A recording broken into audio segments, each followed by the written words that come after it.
So welcome to the Cane Pump panel. This was born out of a Twitter discussion about how wacky would it be if the Joh Bjelke-Petersen government had in fact seceded from the Commonwealth, and what kind of totalitarian dystopia would it be now? As someone who lives in Brisbane still, wacky.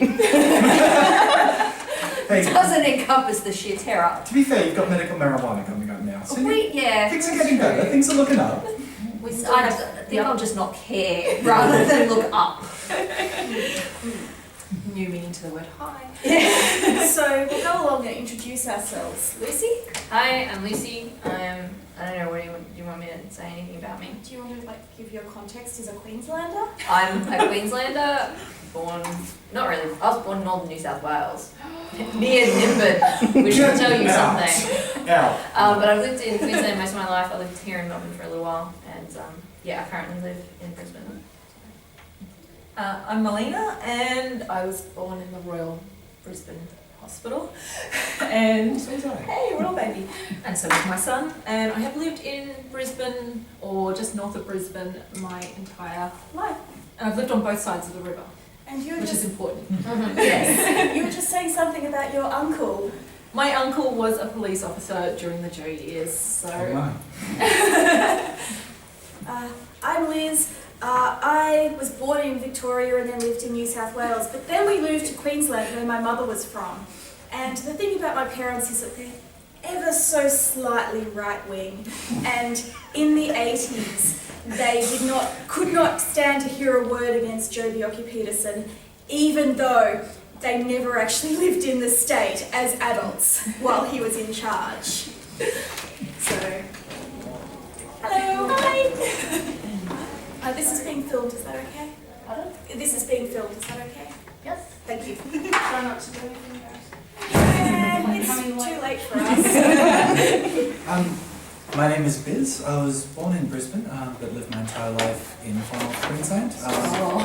Primarily Cairns. I actually lived, and my dad's side of the family is from Cata country. I spent most of my adult life living in Brisbane though, both sides of the river as well. So yeah, That's important. I've been all up and down the state. I should say I haven't lived south of the river ever. I'm sorry. I It's on the am. south side. I am on the south side. I've only ever lived on the south side, except for that brief period. Well, not brief period. Most of my teenage years spent living on a very, very small island off the coast of Queensland. I didn't know that. That sounds great. No, it was horrifying. There were more people in my high school that I spent in 3 hours a day on public transport to get to than they were on the island that I lived on. But there were massive amounts of marijuana. Of course there was. Huge amounts, because you could have crops, because the cops had to actually get on a boat. And so, or they would have to get their car onto the ferry, which was mostly staffed by people who lived on the island. So they would just get the CB radio and go, "We have cops on the barge." Cue! Exodus. The other thing about Queensland is that for significant parts of the late 20th century, the cops were growing the marijuana, they were importing the heroin, they were probably cooking the speed in my mostly hometown of Caboolture, which was immortalised in a custard song called Caboolture Speed Lab, because that was where Brisbane got its amphetamines. There's nothing wrong with Caboolture. Caboolture serves an important economic purpose. It's the important hub to get to my hometown further north. Okay, they grew the marijuana in the high school cross-country course. That's excellent. The island where I lived, we had no such claim to fame. We just grew our own. That was it. There was no industry to this. It was just grow your own, Sustainable smoke large growth is amounts of important it, too. sell it to your friends, do nothing. Most importantly, do nothing. I respect that. My Sounds hometown. like a good basis for a dystopian novel already. I know. Queensland basically is its own dystopian novel. Yeah. That's one of the things we love most about it. The joy is I actually wrote some things down today and managed to make it even more Lay on us. dystopia. Come Do on. tell. Okay, so this is what happens when your toddler doesn't sleep. Expo 88 happens because it was already in motion. Yep. Yeah, Happening. yeah. Okay. Well, I should say it was in the early to mid 80s that there was vague talk of Queensland seceding from the Commonwealth never actually came to anything because one, why would you do that? And two, instead Joh decided to run for Canberra. It started as Joh for PM and then became Joh for Canberra when they realised that this was not actually going to happen. The reason Joh Bjelke-Petersen wanted to move into federal politics was that he was very concerned that John Howard was too socialist. Favourite Queensland fact. In the 80s. I was just trying, since I left Brisbane this morning, trying to recall what that bumper sticker was on my parents' car, and it was Joh for PM. There we go. That's beautiful. So let's have our story. Okay, so it happens, but they don't learn the lesson about the river being nice to enjoy because no enjoyment allowed. Also, that was like a weird left-wing hippie idea that the river was something worth using and keeping as a tourism. Thank God that's been destroyed now. So South Bank never happens. Well, who needed it, really? I mean, if Those there's one gardens thing, weren't beautiful at all. if there's one thing Brisbane needed, it was more Aboriginal-only flop houses and buildings with no coloured signs in the window. Well, yes. Brisbane was pretty racist. I want to feel like this is an exaggeration. It's not. No, Boundary Street, enough said. Multiple Boundary streets. Yeah. So, an endless crisscross of bridges across the river. Everyone gets a bridge. Yep. Forget this tunnel business. I mean, that's some southerners. You know, a Yeah. southern mayor and a southern, what's the name, a premier. That Campbell Newman guy. have a great Disclaimer, story my to tell sister about worked for Campbell Newman. I have a great story about Campbell Newman, but I'm not telling it in a situation where I'm being recorded. Good idea. My sister's on my Twitter. Yeah, so bridges for everyone. Yeah. Number one thing. Lots of pet projects going on. Every government minister. Jobs for the boys. Yes. But beyond that, I don't know if anyone has ever heard of the Moreton Bay region mayor. Who was the mayor of my region? Alan Sutherland is rather partial. Give a bit of backstory. A couple of years ago, they decided that having lots of little councils, no good. Let's just merge them all. It was terrible. So- I used to be an employee at the library of the Caboolture Shire Council, which was a wonderful library network in a fairly impoverished area, but it stretched its limited resources a long way. That network no longer exists. No, and I've got a thing on that one, yes. So Caboolture came together with Pine Rivers, which is where I'm from, and Redcliffe. It's Caboolture, Redcliffe and Pine Rivers. Deception Bay? All part of it, yeah. Yep. We called it Crapper. They decided Moreton Bay region was a better idea. Honesty in advertising, come on. And so our mayor is a little bit developer friendly. Surely not. You don't want to be a koala in our region anymore. You want to be a koala anyway. Oh, that's true. What do they contribute to the economy? Yes. There's that. Apart from They tourism. fight eucalyptus. You don't want to be a librarian in my area. We had 2 local libraries. We don't have many local libraries. We had 2 closed down last year, despite the biggest petition ever in our council's history. You also wouldn't want to be a library patron, but No, Reading Though- is for communists. they don't like me very much anymore. Not the librarians, the council. I'm sure the librarians love you. Yes, the librarians are fans. But they did spend the money, when they were closing down libraries, they then spent the money to build BG Way, which is a little laneway, very Melbourneian in the middle of Redcliffe, honouring the Bee Gees and their contributions to the region. That was bad enough, and Alan Sutherland, the mayor, got to throw his arm around Barry Gibbs' shoulders, so he was happy as. It gets worse. The beginning of this year, right after closing down the libraries, actually while they were closing down the libraries, they released a press release saying, we are closing BG Way to upgrade it. 2 years after it was opened, at a cost of $2 million. Wow! So Barry Gibbs can come out again. So this That also just screams that somebody somewhere had a job for their friend who just really royally screwed it, and now they're going, we need to, we're refurbishing before, the sinkhole opens up again. Yeah. Well, there's a hellmouth under Redcliffe, everyone knows that. I'm quite fond of Redcliffe, but that was because when I was growing up in Caboolture, that was the nice place that we go to get away from Caboolture. And it was nice-ish. Once you got used to the sea lice, it was okay. I'm fond of it too, but Yeah. yes. Nice library there though. So the great thing about the Joh era, particularly in the 80s, was how heritage buildings would just vanish overnight. We didn't Cloudland. need that historic nightclub. New Cloudland is just, I'm not sure what to think about that There's a one. new Cloudland. Oh yeah, they built a Yes. new Cloudland opened in 2011, at the side of the old Cloudland. And No, it's in the valley, That's yeah. right, so it's in the valley. Oh. Yeah. Of course. And it's extremely Fortitude Valley. For everything that implies. It is a place for... it's a place for Very used annoying. McDonald's wrappers. No, it's a place for very annoying office workers to go and get very drunk. on Very overpriced gentrified. food. Yeah.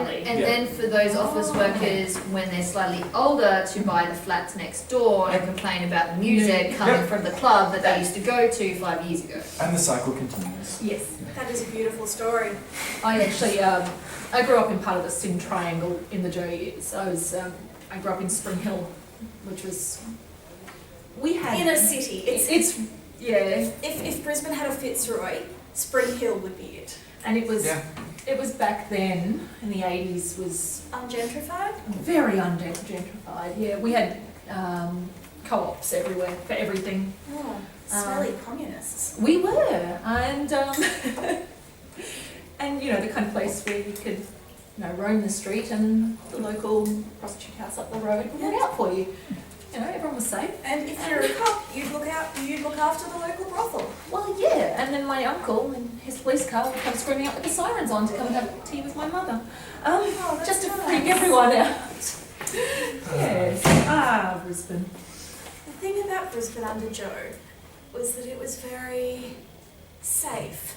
The Joh dystopia would be an incredibly stable, safe, unchanging world. Unchanging, If definitely, because You're white and straight and Quiet. middle-aged. Everything. Part Yeah. of the capitalist economy Yeah. yeah, in an and identifiable way. had the right taste in music. In the 50s and into the 60s, the Bjelke-Petersen government would have rock and roll fans tailed by what was then the secret police. Oh yeah, there was a secret police. There was a secret just for full context, the 80s involved, especially the 80s, involved a very powerful and very heavily operating secret police force. Yes, the in special mostly in branch. Brisbane. Yes. Basically, get online. The entire Fitzgerald inquiry report is available for reading. If you enjoy true crime, and I do, it's great. What I particularly enjoy was that in the 60s, to put a stop to all of these anti-Vietnam marches and protests against government policy in general, the government passed a law against public Gatherings. gatherings. And my grandfather, who was a member of the DLP, and his other Catholic right-wing cronies, got together to hold a march in favour of the anti-marching legislation. The DLP is just so good at irony. They've mastered it, they truly have. They didn't mean to. Oh god.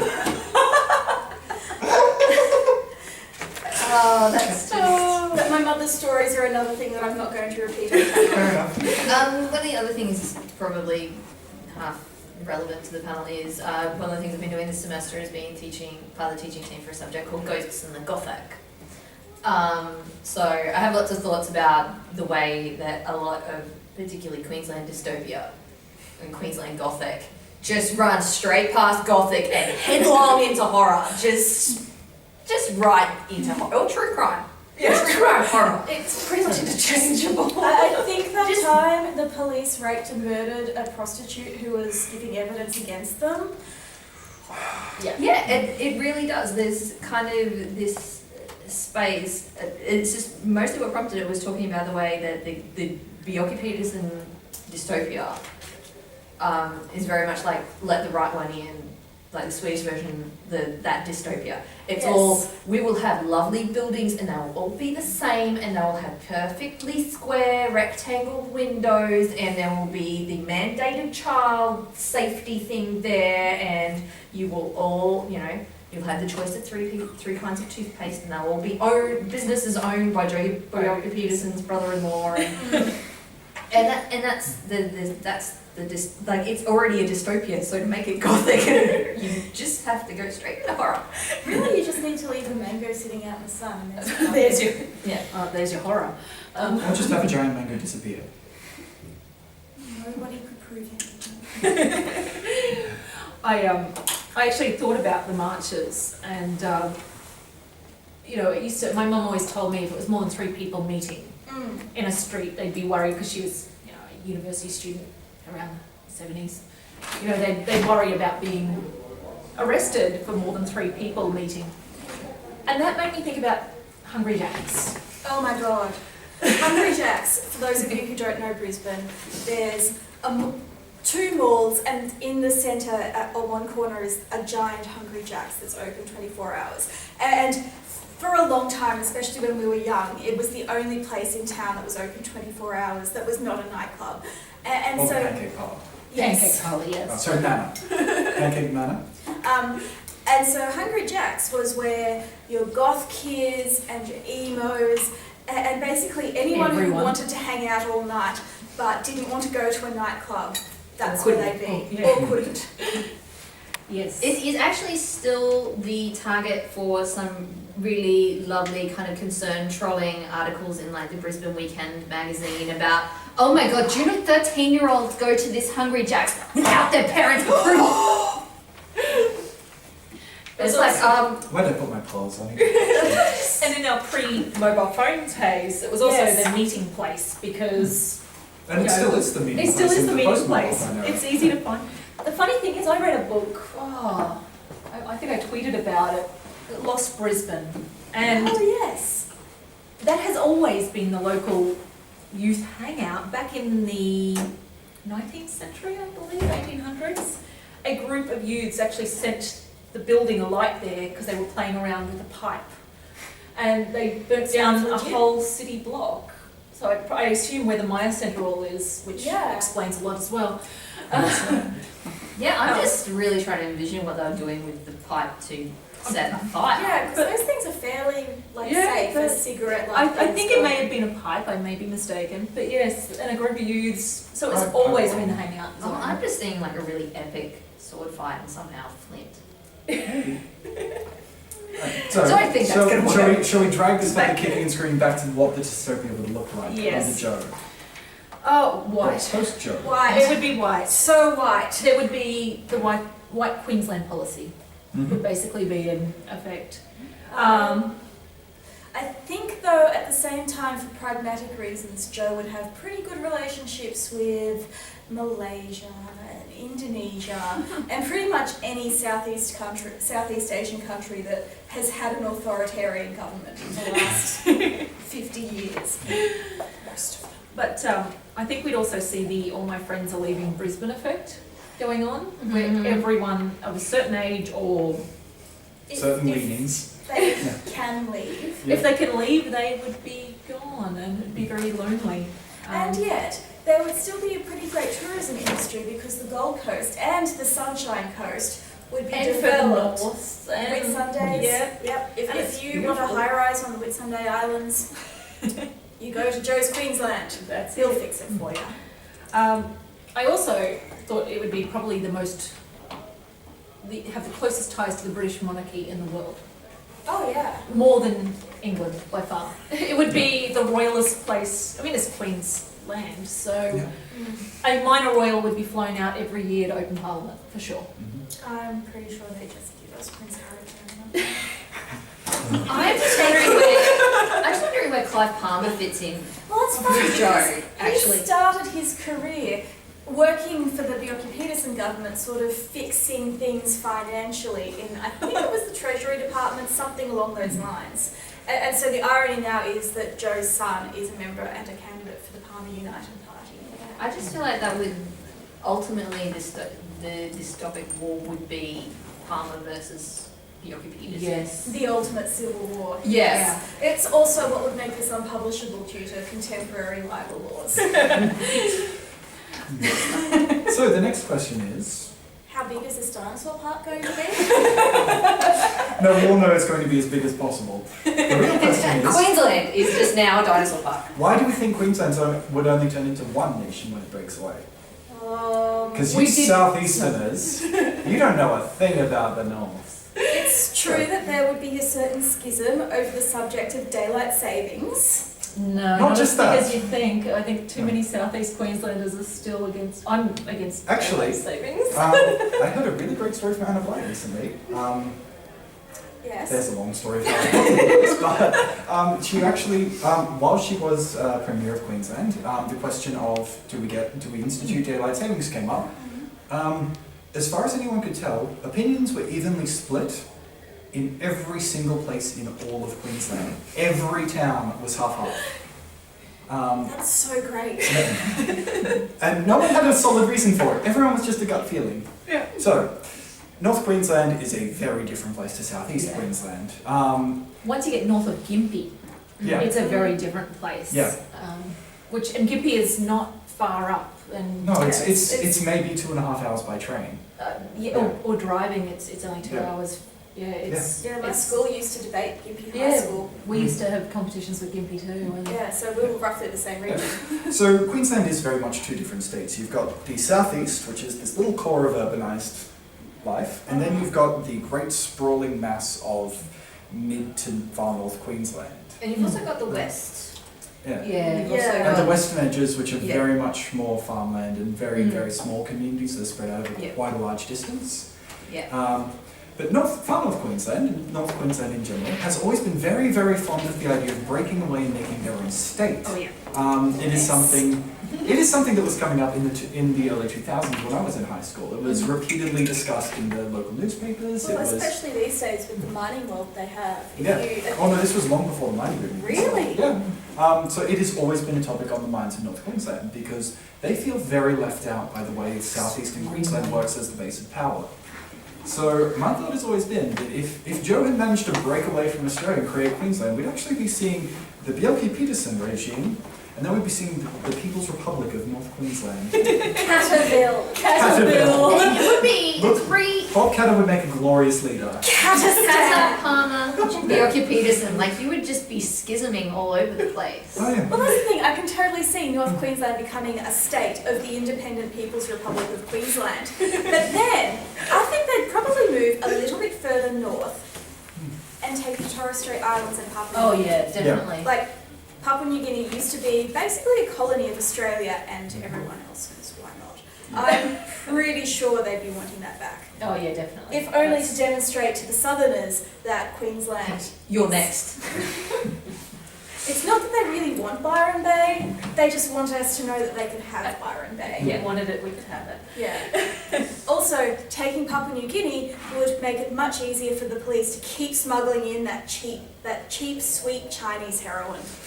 There's also a lot going on there with the history of how sugar production's worked in Queensland. Oh. So does anyone know a lot about sugar production history in far north? Historically, slavery? Yes, there you go. slavery. So, My family.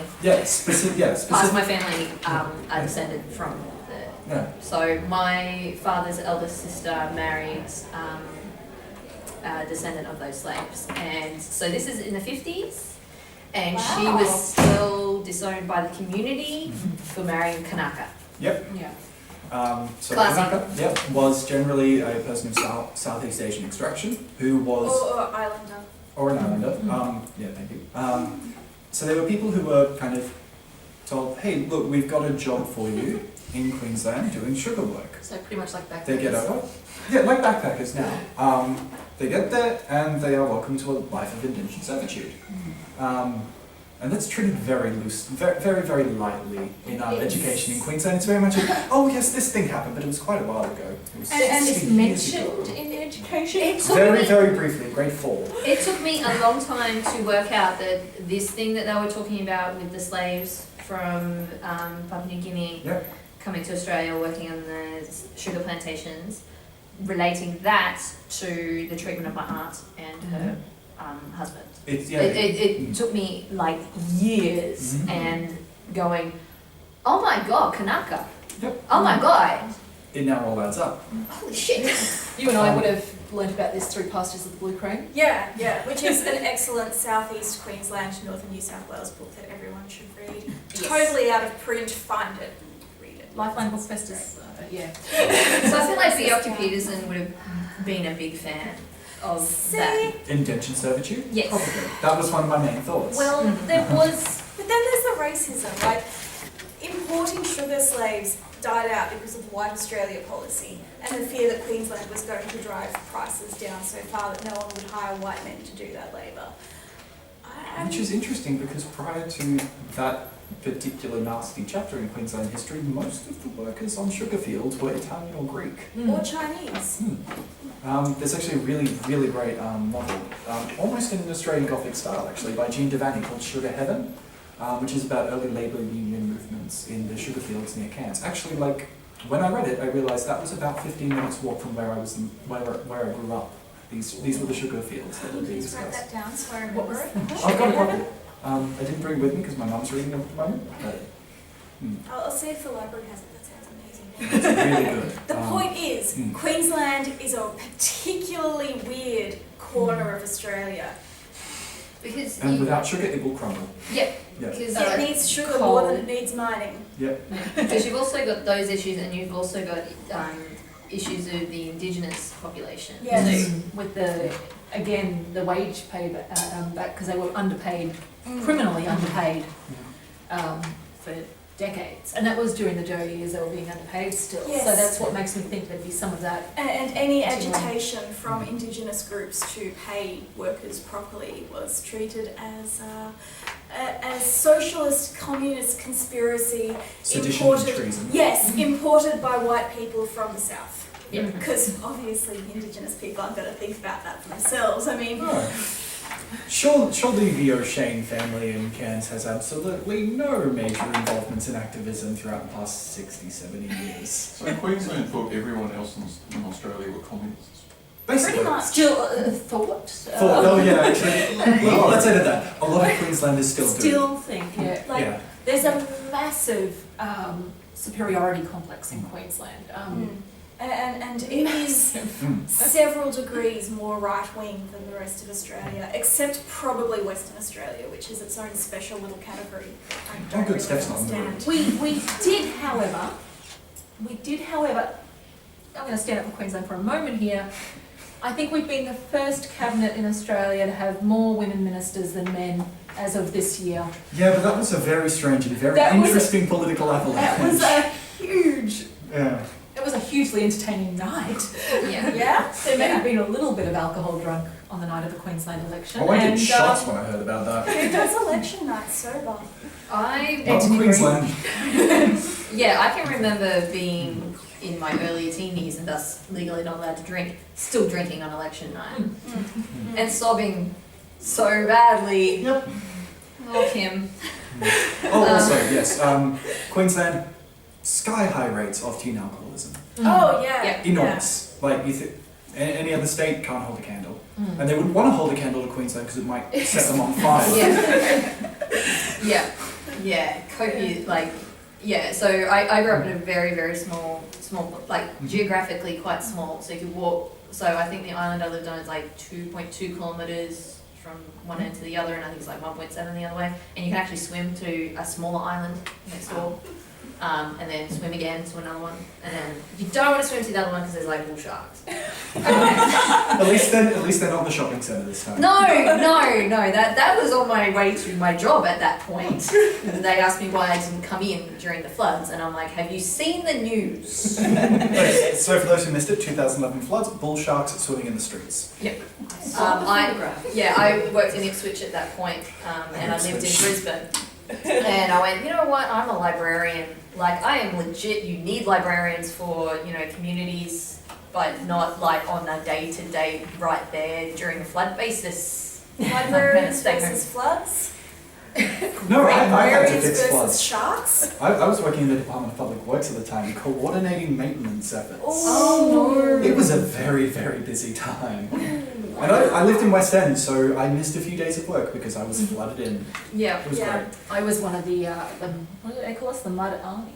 Oh Yeah. yeah. I was one of the Mud Army out at St Lucia, which was interesting. Yeah, Brisbane itself, and thinking of North Queensland, what would be the capital of North Queensland? Townsville. Cairns. See, my family come from Townsville, Explain that. so no, I don't want to get into a It's a fight. good thing you two are separating us right now. This rivalry is bone deep and bitter. And I'm accidentally. I didn't mean to. I've been brainwashed. I worked for the Bureau of Mineralogy and we put a new radar in Cairns. But we weren't allowed to turn certain features on until Townsville had theirs switched on. Oh yeah, there is a huge amount of rivalry. It is schoolyard level bullshit. No idea. It's wonderful. Yeah. Okay, so. So anyway, the actual- whatever the. No, I know where the capital would be. It's our Canberra, Innisfail. No, hear me out on this. Yep, no, I'm there. Yeah, it is the centre of Katter country. Yeah. And let us face it, Bob Katter would have been the one to lead Northern Queensland in seceding from this theoretical state of Joh Bjelke-Petersen. Yeah. An armed succession. Oh, Yeah. definitely. Yeah, I think Hatter's got it over Yeah. Palmer just for sheer bloody-minded. He'd get the pig shooters involved, it'd be bloodbath. Yeah, I Um, think Katter has a lot more capacity for violence than Yes, he does. Having grown up very, very around that kind of politics, yes, he does. So we'd have, and because, well, also because Innisfail is the basket for one of the other major crops grown in Queensland, bananas. If anyone remembers when banana prices skyrocketed for Cyclone nearly a Larry. whole year because of Cyclone Cyclone Larry. Skyline. Cyclone Larry. Yeah. That was a sad yes. year. It was. So Innisfail produces more than half, I believe, of the entire nation's banana crop. Most of it, I think. Around the 90% mark, if I'm remembering right. I know it's more than 50%. Yeah. So Far North Queensland is a very resource-rich kind of area in terms of agriculture, which means it would become a serious power player Oh, Yeah. big if time. this were to happen. Not to mention, because in my thought, Far North Queensland would actually come quite far south. Yeah. So you're also looking at some massive mining, Yeah. Yeah. coal mining. Yeah, and there is much more of and- an allegiance between mid and north than there is north and southeast. And Everyone hates the southeast. We do. I'm sorry. You earned it. Just one of the interesting things, because thinking about like Cyclone Larry, I'll put my foot down and try and actually be not from Queensland for a moment. Hey. So one of the things about Gothic in general is the sheer terror that the environment plays, the part the environment plays. After the 2011 floods, I was working in the libraries and I worked in Ipswich, so I was a children's librarian. I had huge amounts of traumatised children because of this. Like I can still remember this one kid who refused to get his stuff out of the car because he'd had to be evacuated twice. That's not even counting the people who died. And so I can't remember which government department it was, sent out this lovely kind of pack of things, including a CD-ROM that was to kind of teach kids about, natural disasters and stuff like that. And so what it it was had also from 1998. well, it had a map of Australia and it had what natural disasters can hit where you're living. Yeah, Southeast Queensland's fucked. I'm looking at it going, how am I supposed to reassure these children? Because bushfires, floods, cyclones, earthquakes, what's the other major one? Tsunamis. They're like, Surely yes. Brisbane's safe from tsunami. they're like, no, Brisbane, you're gone. There's Look at nothing you can escape. tidal nature of the rivers, I wouldn't Yeah. put tsunamis would be a really big issue. Yeah, so as far as the environment Gold Coast is goes, Yeah. pretty Yeah. much. Well, We can only Except- wish. can we keep the holiday house I visit each year? But other than that, we. Yeah. Yeah. Okay. So Queensland and particularly Brisbane are incredibly prone to this kind of environmental Yep. extremity, and trying to explain it to friends who live particularly in other countries, it's like, no, but the only thing my particular house is safe from is floods. Like, Yeah, and double bushfires. story. Yeah, 2-story. I live kind of on top of a hill, so. But this is, so my daughter is 6, so she was like 18 months, 2 years when the floods hit. But she still has friends who, they're 6 and they're still, talking about the flood and this kind of thing. And then, Cyclone Marsha when it came through. Yes. And, it came down to. So you've got this really environmental level of kind of dystopia as well, that the very environment, even the capital city, like during the floods, The city centre was Mills, just wiped yeah. out. So our state library, which is an amazing building, it is actually really well designed for the environment. A bunch of levels got flooded. Yeah. They only just got some of the collection of the Yeah. Queensland Museum out. Yeah. And Mephisto is still being repaired. Yeah, so But like the head office of the company I worked for at the time was shut down for 3 weeks. It was great. so to clarify, the State Library, the Queensland Museum, the Museum of Modern Art, Parliament, Yes. basically all, the actual inner city business are on the river and got shut down by the floods.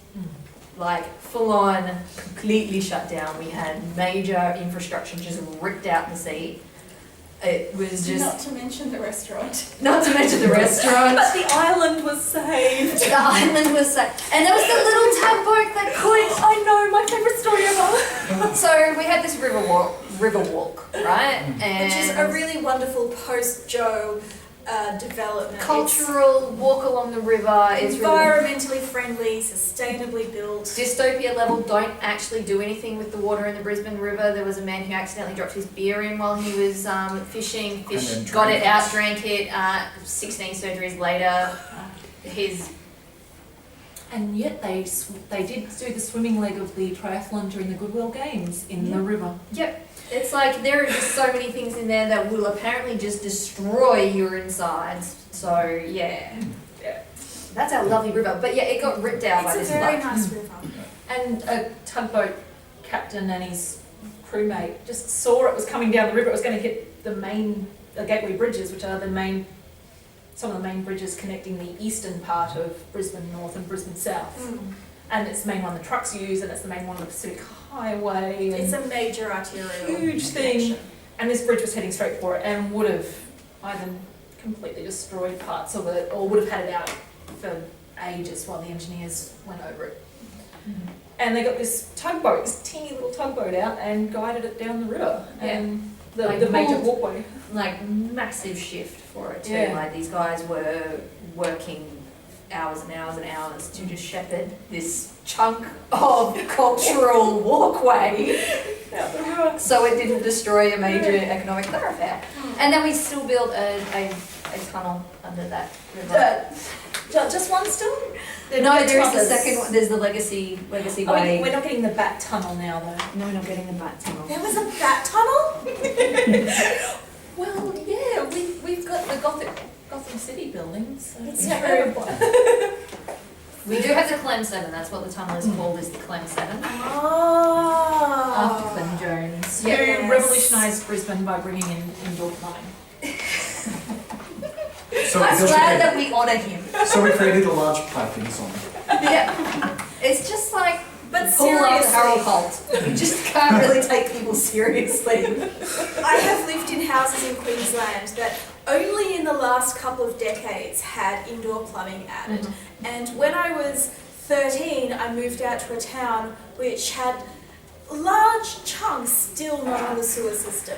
To this day, they don't have sewerage. They have septic tanks. As a child, the house I grew up in as a child did not have indoor plumbing. My in-laws don't have they have a septic system. Yeah. They don't have. So shall we do a brief recap? Yes. We are living in a nation which is ruled over by a benevolent dictator and his army of secret police. It is a strange land with wildly diverse climates, frequently assailed by natural disaster. The people are hardy and have varying levels of technological expertise and/or gun skills. There's also Yeah, because that buyback did not have happened in Queensland. No way. It had No. a huge, like it was such a massive massive deal in Queensland, and like I have relatives who are still annoyed the by it. government stole my guns. My grandfather-in-law went he died, still bitter that I think Had to give up his he weaponry. destroyed them so he wouldn't have to give them up.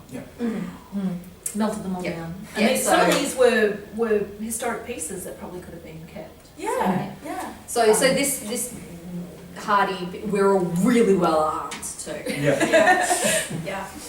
I think my Which may have grandfather had a influenced- shotgun. Yeah. He lived out in the country. You know, But it may have actually influenced how the gun buyback went for the rest of Australia if Queensland was heavily armed. North Actually, New yeah. South Wales would not have been particularly keen on it. Actually, yeah. Would the gun buyback have continued if I Queensland am had seceded? increasingly charmed by the idea of Byron Bay as the demilitarized in North and South Korea type. Yeah. But with really good kale smoothies. Yeah, because that's where my mother's family live, is northern New South Wales, and honestly, it's kind of that, right? You know, that everyone has so many links to Queensland that you don't get as much of the. You can walk back and forth across the border Yeah. while Oh, yeah. going to the shops. Not only that, Yeah. you walk back and forth in time during half the year because Yeah. it's daylight saving. You're in Queensland and it's 9 o'clock in the morning, and you jump over the border and it's 10 o'clock in the morning. It's great. So great. I time travel every time. And if you're running late, you just arrange to meet on the other side. It's fine. And just as far as that goes, like my family living there, you can get transferred to Queensland to have your baby. Yeah. Because that's where Brisbane Hospital is, and their closest big hospital is actually Brisbane, not This must make things very awkward for the children on State of Origin night. Oh yeah, State of Origin. My God, the murders. They would just be outright murder. The But it's with- Olympic but it's with the level nation of frenzy Queensland. of Yeah. nationalism. And, oh my god. Oh, Victorians wouldn't know much about State of Origin, would they? But I'm just thinking, the Queensland Olympic team. Oh yes. Okay, so what's your State of Origin? Quick question. Do people know about State of Origin? I live in Sydney.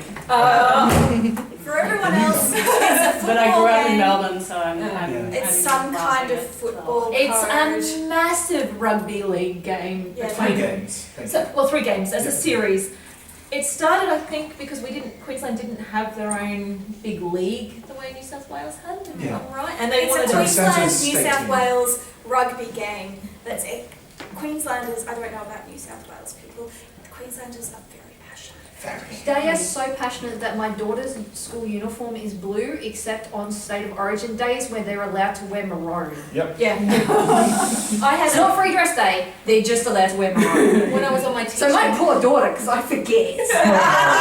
She becomes the pariah. Yes. Alright, so we've been given our little wrap-up sign. Oh, So, yes. should we throw it out to the audience, see if there's any ideas people have or anything they ideas, want questions. to ask?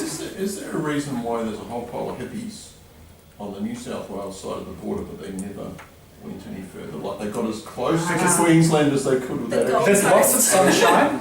There's lots of sunshine, There's heaps but you'd of them. have to live in Queensland to get more. Yeah. You So get up that to is the Malini barrier. though. Yeah, there are a lot of hippies and on- hippie sub areas in Queensland, but West End. the whole Byron Bay thing sort of ends at the Gold Coast because that's just so heavily developed and has been since the late 70s. It Yeah. just drove. There's this everyone kind of natural out. barrier of where a lot of the heavy development of these really massive hotels and this really slick, glitzy kind Yeah. of It design. almost form a wall. It does Yeah, almost, yeah. Yeah. Whereas If the- not a physical one, a psychological one. Whereas the Sunshine Coast is much less developed and does Yeah. have a pretty well developed hippie Including Yeah. culture. communes. You go Including north. communes in the yeah. hinterlands. If you go north from Brisbane, you start to get more hippies. Yeah. Um, So you've still got the surfing that go and Yeah. the beach that goes kind of from there, but yeah. So like when you go up, you go through like Barr kind of thing, and it's all these big green rolling hills and tiny little weird houses and stuff like that. And then you hit the Gold Coast, and it's just concrete. Yeah. Yeah, skyscrapers and hotels and luxury shops. Like a lot of luxury brands go to the Gold Coast first because they have massive loads of tourist money, And then particularly also Asian tourist money. theme parks. Yeah, And theme theme parks. And theme parks. I was mention it. Yes. Yeah. Which would probably be one of the major kind of political things going on between the nation of Queensland and the rest of Australia, quite likely. Would be I think the whole arms race of- specific allowances for diplomatic access to the theme parks. I'm just seeing like a roller coaster arms race between New South Wales and Queensland. Oh my God. It would just be like, no, our big rocket is much bigger. Yeah. Okay, but the day they turned the Sydney Harbour Bridge into a roller coaster, it's just going too far. But you have Australia Park, right? That's in We that in have Queensland? Australia Zoo. We have that thing. Yeah. we have Aussie World, and they are actually only. My sister used to work at Aussie World on the side, Oh, next to I the remember Aussie Etamooga World. Pub, Oh, and Monka, I love it. which has lost They- its name. They've had to take their name off. Yeah. That's another story. Though. That's huge. Yeah. But yeah, Aussie World is a big one. This is just those are within half an hour drive of each other. And there's also the big kart track up there, which is still going. Oh, good. And then there's they now call it Queensland Zoo, which is at the Big Pineapple. And we didn't even talk about the big things in Queensland. There was allusion to the stolen mango. Mango gate. Because I think having Steve Irwin would be a Yeah. Yeah. He probably would have become an ambassador, honestly, Oh, in this definitely. alternate future. I, Which is I great because it really means he didn't die. Maybe. I'm- He could have had a stingray thrown at him by an angry member of the Queensland Parliament who attempted to frame Australia for it. I'm just seeing him actually being canonised. Since Yeah, Sting- no. Yeah, like somehow, like Bjelke-Petersen just going, no, we're not giving him. back But would to that them. work though? Because he was such an outspoken conservationist. Mm. And he really only Ah. became famous post Joh. Mm. Yeah, Before that, though, Questions part of that that were has to welcome. do with Terry. he would have been an His amazing dad- marker. I grew up 10 minutes away from Australia, so once we moved out of Spring Hill. So, and didn't go till I was an adult because it just wasn't on the radar as a tourist attraction until Terry came along. It was, very interesting history. But yeah, so we've got Dreamworld and Eh, Wet n Wild and Movie World. I think SeaWorld's technically Queensland. Yeah, Yeah, it's Queensland. very, very Queensland. Yeah, no. And then there's that other water park that they've attached recently. Yeah, Wet Whitewater World. Yeah. Whitewater World, yeah. And And, it's in- and there used to be Amazons. Oh. So, yes, Southeast Queensland and the theme parks are loving history. Yeah. Thank you for joining us for the theme Yes. park. But let's have a theme parks panel. We should. Yes! Yeah. Hashtag Dream on Gothic. Well, that just writes itself. You are waiting to drop. You are waiting to drop. You are still waiting to drop.